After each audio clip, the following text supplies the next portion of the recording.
I never imagined a simple job could change everything in my life. When I first walked into that office, I wasn't looking for love, attention, or drama. I just needed stability, somewhere I could breathe again after a year of chaos. I was 26, recently out of a bad relationship that left me broke and emotionally drained. The world felt heavy, but when I saw the hiring assistant sign on the glass door of that company, I felt hope for the first time in months. That's how I met Mr. Han. He wasn't like the usual bosses I'd had before. He didn't yell, didn't ignore people, didn't act like he was above everyone else. He smiled genuinely. His kindness had a weight, the kind that made you lower your guard without realizing it. I remember the first thing he said to me during the interview. "You don't need to be perfect here," he told me. "You just need to care." That sentence stayed with me. It was the first time someone valued effort over appearance. And maybe that's why I gave everything to that job. I wanted to prove that I was worth trusting. For months, everything went smoothly. I learned fast, stayed late when needed, helped organize events, and even brought coffee for the team when mornings were rough. Everyone liked me, especially him. It started subtly. He would stop by my desk and ask how I was doing, not just about work, but really how I was doing. He noticed when I looked tired. He remembered my birthday. He once bought me lunch after I skipped eating because of a project deadline. It was innocent, or at least I believed it was. He was married. Everyone in the office knew it. I'd seen pictures of his wife, Sujin, a beautiful woman, elegant, always perfectly dressed. They looked like a picture-perfect couple, so I never even allowed myself to think anything beyond respect. But sometimes, kindness gets misunderstood. The first time I realized something was off was during the company's New Year dinner. His wife showed up unannounced. She walked in like a storm, heels echoing perfume sharp enough to slice through the air. Everyone froze when she entered, and her eyes scanned the room until they found him. And then me. She smiled. But it wasn't a friendly smile. It was the kind that hides something venomous beneath it.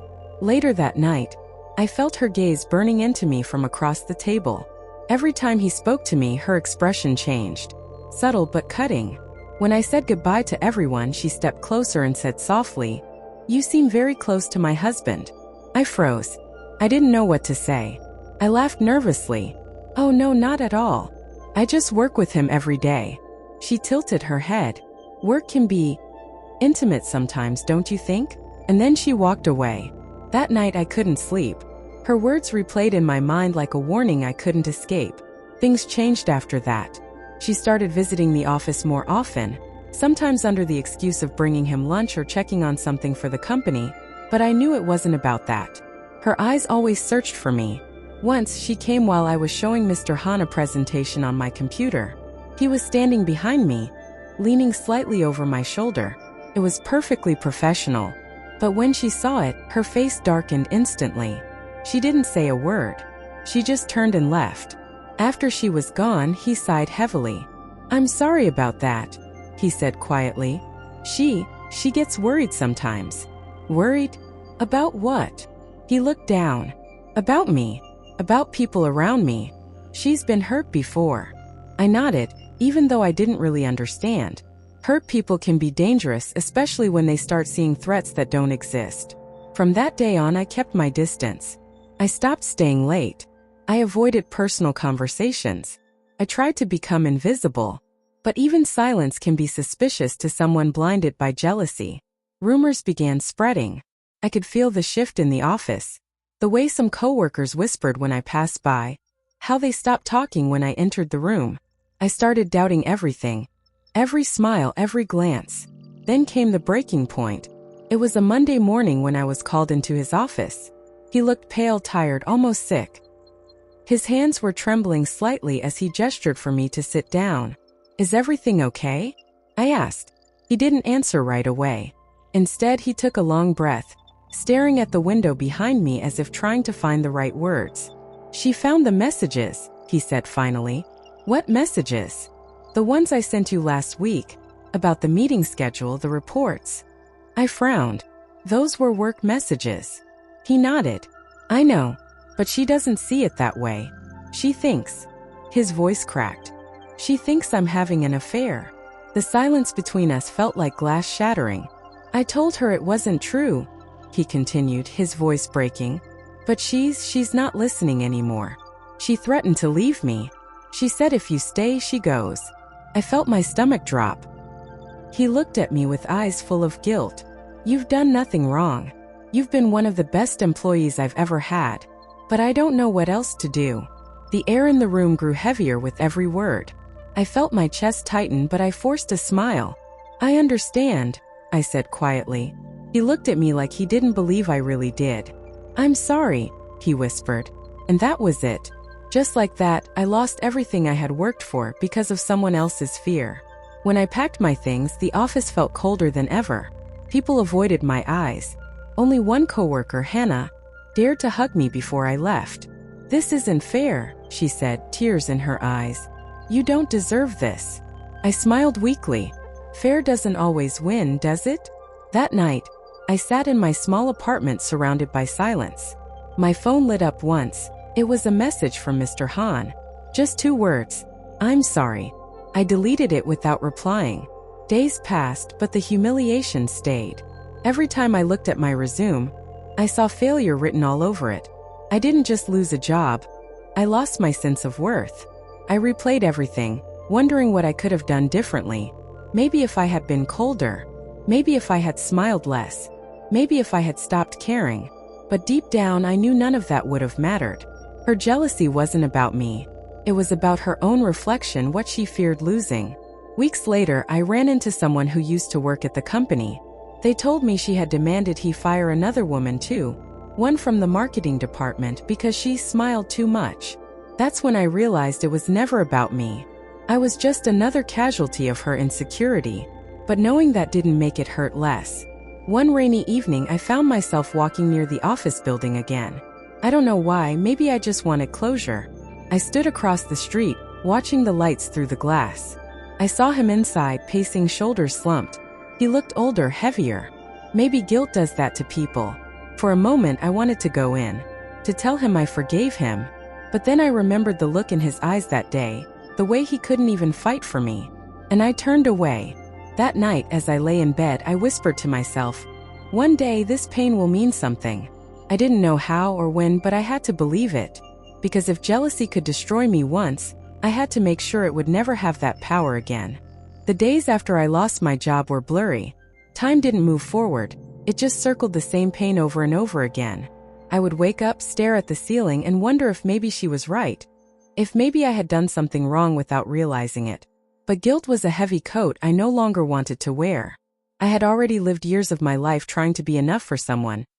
An ex who had cheated, a family that barely noticed me, and now a boss who didn't fight for me. I couldn't let this story end with me being the victim again.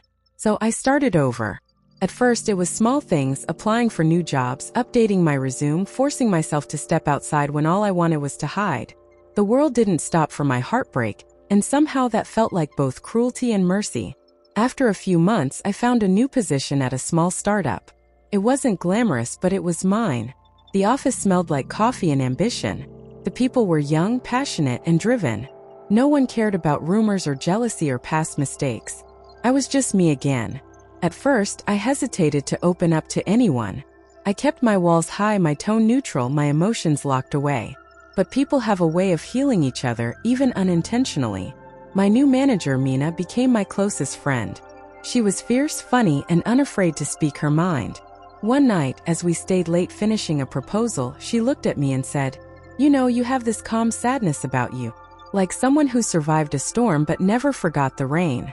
I laughed. Maybe that's true. She smiled softly. Then use it.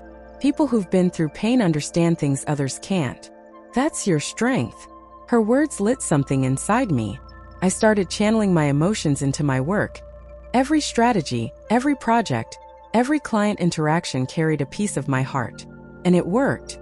Within a year, I became one of the company's most valued employees. We grew fast, expanding beyond anything we had imagined. One afternoon, Mina called me into her office. "We've been approached by a major client," she said. "It could double our reach. But it's a big name, Han Corporation." I froze. For a second, the air left my lungs. I hadn't heard that name in years, but it still carried weight. "Are you okay?" she asked. Yes, I lied. Of course. When she said Han Corporation, I pictured his face. Tired eyes, gentle voice, the day he couldn't defend me. I thought of his wife, her piercing stare, and the humiliation that followed. I thought I had buried all of that. But pain doesn't die quietly.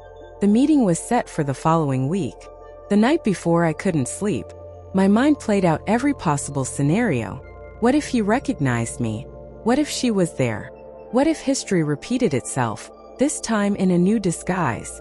The next morning, I put on my strongest armor, not made of steel but of confidence. I wore a white blouse, black slacks, and a calm smile. I wasn't the same woman who left that office in tears. When I entered the conference room, the first thing I saw was him. Mr. Han looked older, more fragile. His hair was grayer, his eyes dimmer. But when he saw me, his expression froze in pure disbelief. For a moment, neither of us spoke. Then he stood, awkwardly adjusting his tie. "It's been a long time," he said quietly. "Yes," I replied. "It has." He looked like he wanted to say more, but there were people around. Business partners, assistants, numbers on the screen. So we talked about the project. I presented our proposal clearly, professionally, as if we were strangers who just met. But under the surface, tension pulsed like a heartbeat. After the meeting, as everyone packed up, he stopped me. "Could we talk privately?" I hesitated, then nodded. We went to a quiet hallway. For a few seconds, neither of us spoke. He looked at me the way someone looks at a ghost, with regret, fear, and longing all mixed together. "You look different," he said finally. "Stronger." "I had to be," I replied. He nodded slowly. "I never stopped feeling guilty about what happened." "Then why didn't you fight for me?" I asked. He flinched like I had slapped him. "She was threatening to leave," he said softly. "I thought I could fix it later. I thought I could bring you back once things calmed down. But they never did." His voice trembled. "She left anyway. Said she couldn't live with someone who was still thinking about another woman." I froze. "What do you mean?" He swallowed hard. "She found the message I never sent. The one where I told you I admired your kindness, that I hoped you'd find someone who truly deserved you." My chest tightened. For a second, I couldn't breathe. "She was right about one thing," he said. "I did care for you. I just didn't realize how much until it was too late." The words hung in the air, heavy and painful. I looked at him, trying to find the man I once respected, the one who had believed in me, trusted me. But all I saw was a shadow of that person, consumed by regret. "I don't hate you," I said finally. "But I can't go back to that place. You made me feel like I was guilty for simply existing." He nodded, eyes wet. "I know. And I'm sorry." For a long moment, neither of us moved. Then gently I said, "I hope you find peace, Mr. Han." He smiled faintly. "You already have, haven't you?" I nodded. "Yes. And it's not because I forgot what happened. It's because I learned to live beyond it." When I walked away, I didn't look back. For the first time, I didn't feel small or broken. I felt whole, like every wound had finally turned into something solid and real. In the weeks that followed, the deal between our companies went through successfully. He was professional, distant, almost careful around me.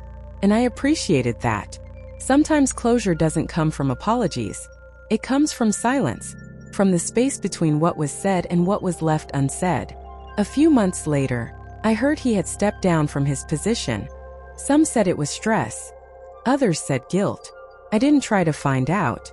I had already made peace with the story. Life has a strange way of rewarding pain. The company I worked for grew rapidly.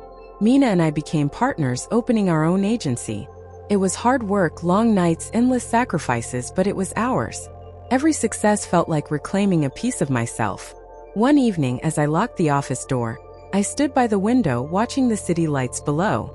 And suddenly, I thought of that night years ago when I stood across from the same building, feeling worthless. The difference now was that I no longer needed anyone to validate me. I had built something from nothing. I had survived judgment, gossip, and heartbreak. I had turned jealousy, that ugly, destructive emotion, into the very fire that fueled my success. Sometimes I still think about him, not with anger or longing, but with quiet acceptance. He was part of my story, not the ending, just a chapter. And as for her, I hope she found peace too. Because jealousy doesn't just destroy others, it destroys the one who carries it. I learned that love built on fear will always fall apart. But love for yourself, the kind that grows quietly, stubbornly through every bruise, that one lasts. I don't hate her for what she did. In a strange way, I thank her. If she hadn't forced me out of that job, I might still be living small, afraid to see my own worth. Her jealousy pushed me out of the cage I didn't realize I was in. Now, when I walk into meetings, people listen. When I speak with certainty. And when I see women doubting themselves, I tell them the same thing Mina told me: use it. Pain is power when you refuse to hide from it. Sometimes, late at night, I sit at my desk, open my old emails, and find his last message, the one I deleted years ago. I'm sorry. This time I don't delete it. I just smile. Because I finally understand something I couldn't before. Forgiveness isn't for them. It's for you. And I'm finally free. Jealousy tried to bury me once, but it didn't know I was a seed. What grew from that pain wasn't bitterness. It was strength, grace, and quiet resilience. I learned that no one can take from you what was meant to build you. Life didn't give me justice. It gave me transformation. And maybe that's better. If I could speak to the woman I was back then, I'd tell her this: one day you'll thank the ones who broke you, because they unknowingly taught you how to shine. In the end, jealousy didn't destroy me. It freed me.